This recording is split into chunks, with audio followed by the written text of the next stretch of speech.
अस्सलामुअलैकुम, welcome to study zone. हमने last lecture में स्पर्मोजेनेसिस के प्रोसेस को डिटेल स्टडी किया and in our today lecture our discussion will be about hormonal control of spermatogenesis. यानी spermatogenesis में hormones का कंट्रोल किस तरह से होता है या हार्मोन्स अपना रोल किस तरह से प्ले कर रहे होते हैं। हार्मोन्स कौन से प्रोसेस से गुजर कर स्पर्मेटोजेनेसिस के प्रोसेस को लीड कर रहे होते हैं, ये सारी हमारी आज के टॉपिक की डिस्कशन होगी। कुछ अगर हम एनिमल स्पीशीज की बात करें तो उनमें जो स्पर्मेटोजेनेसिस है वो एक साइक्लिक इवेंट है, इसीलिए ये हार्मोन्स के थ्रू कंट्रोल किया जाता है। जो प्रोडक्शन होती है स्पर्मेटोजोआ की वर्टिब्रेट टेस्टिस के अंदर, तो वो रेगुलेट की जाती है दो गोनोडोट्रोपिक हार्मोन की मदद से। और वो कौन से हैं? फॉलिकल स्टिमुलेटिंग हार्मोन एफएसएच और ल्यूटिनिजिंग हार्मोन एलएच। ये दोनों जो हैं ये प्रोड्यूस होते हैं पिट्यूटरी ग्लैंड से। और जो पिट्यूटरी ग्लैंड है इन टर्न कंट्रोल किया जाता है गोनाडोट्रोपिन रिलीजिंग हार्मोन से, जो कि हाइपोथैलेमस से रिलीज होता है। विद इन द टेस्टिस जो इनिशिएशन या मेंटेनेंस होती है और रिस्टोरेशन होती है स्पर्मेटोजेनेसिस की, वो अकम्प्लिश्ड होती है टेस्टिक्युलर हार्मोन टेस्टिरोन की मदद से। और जो लीडिंग सेल्स होते हैं वो फाउंड होते हैं इंटरस्टिशियल स्पेस ऑफ सेमिनेफ्रिन शेड्यूल ऑफ टेस्टिस, जो कि सिक्रीट करते हैं testosterone in response of luteinizing hormone. FSH जो है ये भी इन्वॉल्व हो रहा होता है regulation of spermatogenesis by action on Sertoli cell. ये जो सर्टिलाइज सेल हैं वो फिर फर्दर प्रोड्यूस करते हैं एक पेप्टाइड जिसे एंडोर्जन बाइंडिंग प्रोटीन कहा जाता है। और ये जो प्रोटीन है ये टेस्टिरोन के साथ बाइंड हो जाती है, इसीलिए ये सस्टेनिंग जो इफेक्ट होती है वो छोड़ती है स्पर्मियोजेनेसिस के प्रोसेस के अंदर। तो इस तरह से एक साइक्लिक इवेंट के थ्रू हार्मोनल कंट्रोल जो है वो स्पर्मेटोजेनेसिस के अंदर टेक प्लेस होता है।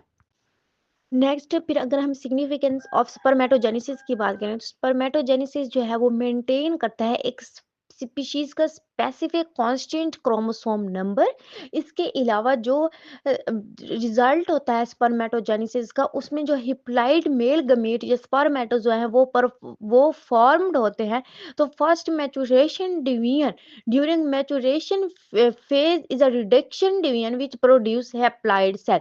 और जो सेकेंडरी स्पर्मेटोसाइट है उसमें नंबर ऑफ क्रोमोसोम जो है वो रिड्यूस हो जाते हैं पेरेंट की निस्बत हाफ। और at the end of spermatogenesis four haploid spermatid are formed from each primary spermatocyte.